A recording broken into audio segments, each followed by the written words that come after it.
প্রথমবার বাঙালি থালি ট্রাই করলাম দার্জিলিংয়ের রুমে বসে, তাও আবার সাথে কাঞ্চনজঙ্ঘার অপরূপ সুন্দর ভিউ দেখতে দেখতে।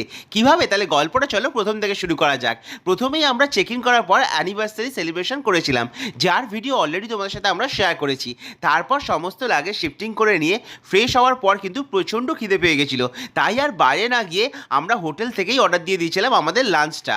আর সেখানেই লক্ষ্য করলাম বাঙালি থালিও কিন্তু অ্যাভেলেবেল আছে, তাই আর দেরি না করে আমার জন্য অর্ডার দিয়ে দিয়েছিলাম ডিম থালি, যার মধ্যে প্রথমেই ছিল একদম বাড়ির মতো বানানো পাতলা মুসুরির ডাল আর তার সাথে সোয়াবিন আলুর তরকারি। এই সমস্ত কিছু একসাথে মেখে যখন মুখে পাচার করে দিলাম, বিশ্বাস করো একদম বাড়ির মতো কিন্তু একটা ফিলিংস আসলো। আর এখানে জানো তো ডিম থালিতে এক পিস নয় দুটো ডিম ছিল।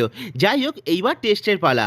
একসাথে যখন সব কিছু নিয়ে মুখে পুরলাম, বিশ্বাস করো ডিম কষাটা কিন্তু খেতে দুর্দান্ত করেছিল। আমাদের তো দার্জিলিংয়ে বসে বাঙালি থালি খেতে দুর্দান্ত লাগলো। তোমাদের কেমন লাগলো সেটা কমেন্টে জানাতে কিন্তু ভুল করো না। টাটা।